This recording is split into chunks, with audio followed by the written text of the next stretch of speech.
اعوذ باللہ من الشیطان الرجیم بسم اللہ الرحمن الرحیم ان المتقین فی جنات وعیون ادخلوها بسلام آمنین ونزعنا ما في صدورهم من غل إخوانا على سرر متقابلين بے شک اللہ سے ڈرنے والے باغوں اور چشموں میں ہوں گے، ان سے کہا جائے گا ان باغوں میں امن اور سلامتی کے ساتھ داخل ہو جاؤ، اور دنیا میں جو کچھ رنجشیں ان کے سینوں میں تھیں وہ سب ہم کھینچ لیں گے، اور وہ آپس میں بھائی بھائی ہو کر تختوں پر آمنے سامنے بیٹھے ہوں گے۔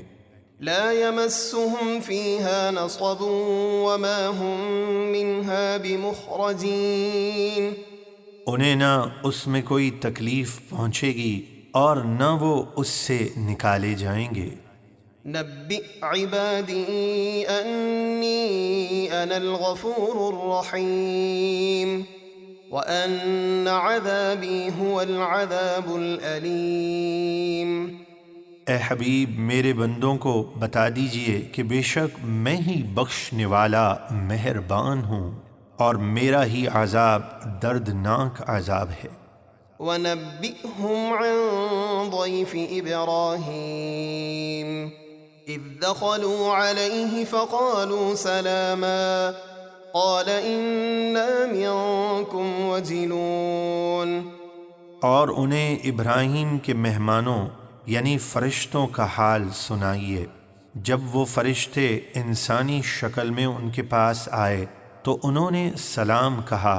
ابراہیم نے فرمایا بے شک ہم تم سے ڈر محسوس کر رہے ہیں۔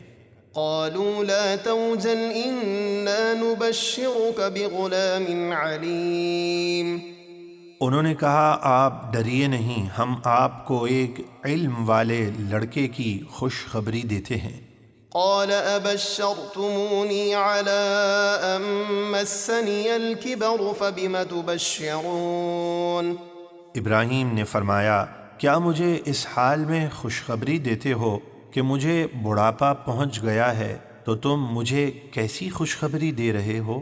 قالوا بشرناك بالحق فلا تكن من القانطين فرشتے بولے ہم نے آپ کو سچی خوشخبری دی ہے تو آپ نا امید نہ ہوں۔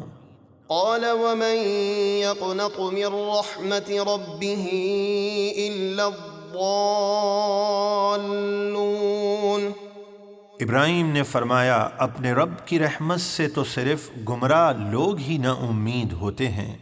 قال فما خطبكم أيها المرسلون فرمایا اے فرشتوں اس خوشخبری کے علاوہ پھر تمہارا اور کیا کام ہے؟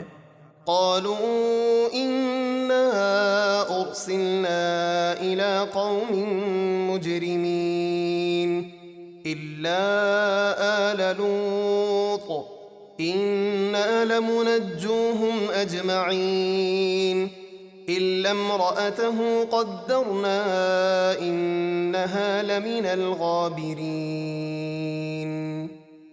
بولے ہم ایک مجرم قوم یعنی قوم لوط کی طرف عذاب دے کر بھیجے گئے ہیں، سوائے لوط کے گھر والوں کے ان سب کو ہم بچا لیں گے مگر ان کی منافقہ بیوی ہلاک ہوگی۔ ہم فیصلہ کر چکے ہیں کہ وہ پیچھے عذاب میں رہ جانے والوں میں ہے۔